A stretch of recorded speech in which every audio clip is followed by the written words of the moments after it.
volkstümlichen Kapelle mit Trompete stehen vorne und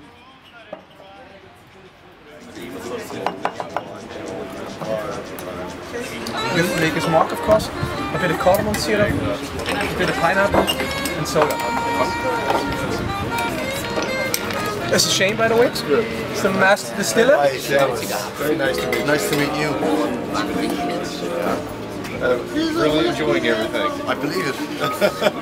Directly from Kentucky, he's Maker's Mark master distiller, and he's going to talk about Maker's Mark and get you into the details.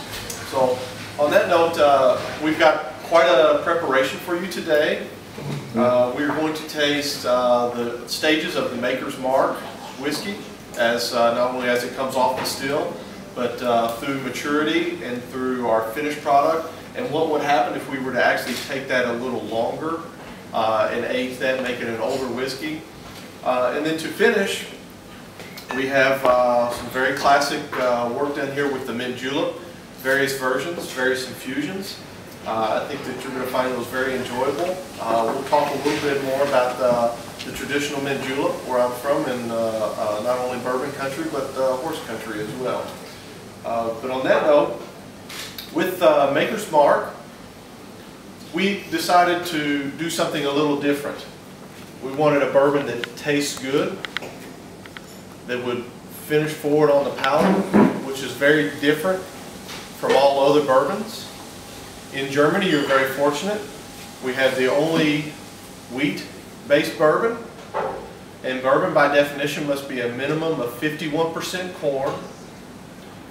Then the rest of that you can use as you see fit between either rye, soft red winter wheat, or malted barley. Each one has its own unique flavor, but the soft red winter wheat gives you something more that is more smooth, very more balanced. It's a tactile sensation, good mouthfeel. And what we do is we grow all of our grain locally because all bourbon started for one reason, with a limestone shelf for the limestone water, very clean water, purifies all of our water. So we try to take all of our grains, our main grains, from that same area.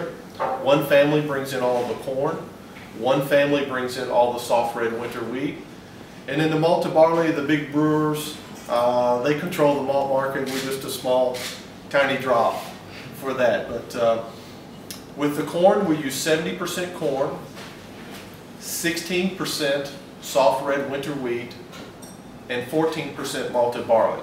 We make no secrets about our formula because we want you, the consumer, to know. And we start with very small things that make Maker's Mark so unique and so special.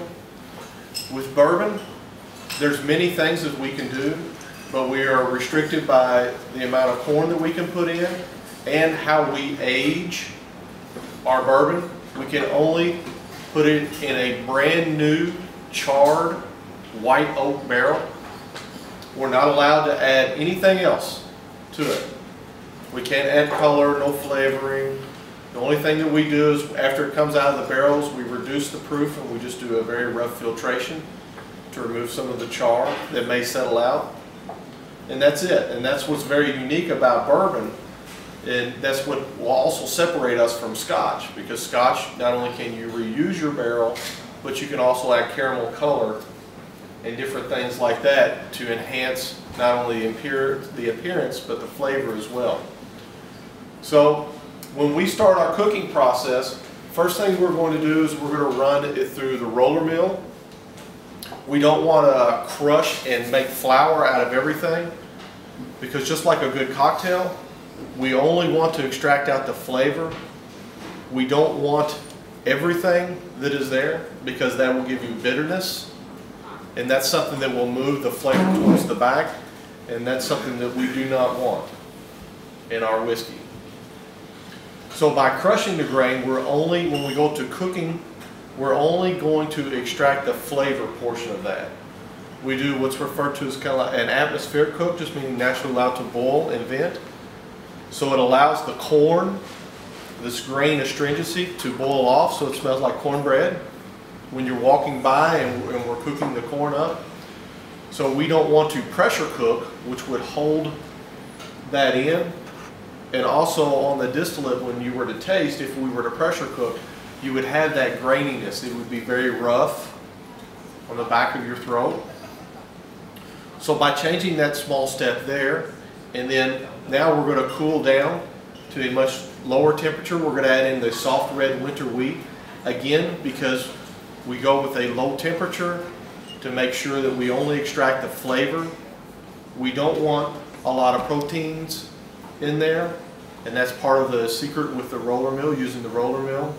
Then we'll cool down a little further. We add in the malted barley. The malted barley will actually take the starch molecule and separate that apart into fermentable sugars for our Samuel's family yeast. When you come visit us in the distillery, we will take you through and you will actually be able to taste the fermenter. We want you to taste the fermenter. One of the things that is very unique is the Samuel's family yeast strain, and of all of the responsibilities that I oversee, the yeast is very important because it came from the Samuel's family. It's well over 100 years old.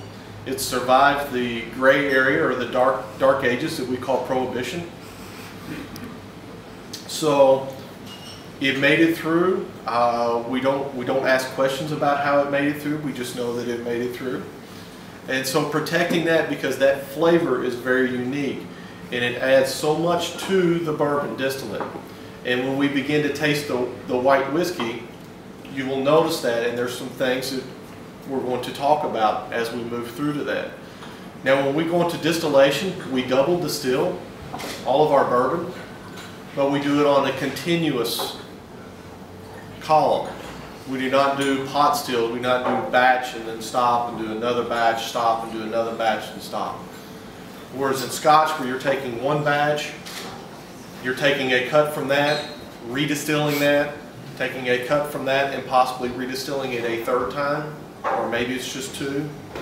There's a lot of inconsistency with that, but on continuous distillation, we get very consistent profile. And it only takes very small adjustments so that we don't see this, we see this. And this is what we want. We want consistency because we want the same bottle of Maker's Mark to taste just like it did 60 years ago. We want that same flavor profile today. And that's what we're going to be able to enjoy today. So when we distill, we actually distill at a lower proof. We're at 60% alcohol, and then we finish at 65% alcohol. So the second distillation is a very gentle distillation because the first one can begin to concentrate very desirable flavors. At the same time, a few undesirables will come up, but most of them will go down and out the column. So the second distillation, the doubling of that, now will remove that final little bit, and it further enhances the ripe fruit characters of the esters that the Samuel's family yeast strain is very known for. It's very pronounced. When we taste, what I would ask, we do like to chew on it a little bit, and that would be to smell, and then when you taste, work something that's comfortable with your palate. It does not have to be, the whole glass. It can be just a little bit, but work it around so you can feel. And then when you swallow, just a nice, soft, smooth exhale, just like that. So nothing complicated.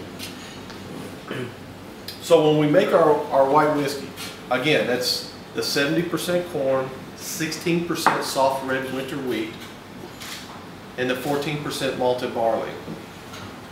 Now, the soft red winter wheat, which is what you're about ready to experience, is very different from your other bourbons. Because rye is a much spicier, bolder grain, and it has a tendency to sit farther back on your palate, so it wants to move back. Whereas Maker's Mark is all about flavor forward on the palate. We do not have rough graininess. It's more of a cereal. And when you smell, You can pick up almost like a ripe bowl of bananas and apples, very soft in the background. That is our Samuel's family yeast strain. And it's maintaining that flavor identity that contributes so much to the product, because we need a good base to start, or else we will not finish with anything good. So now when you taste,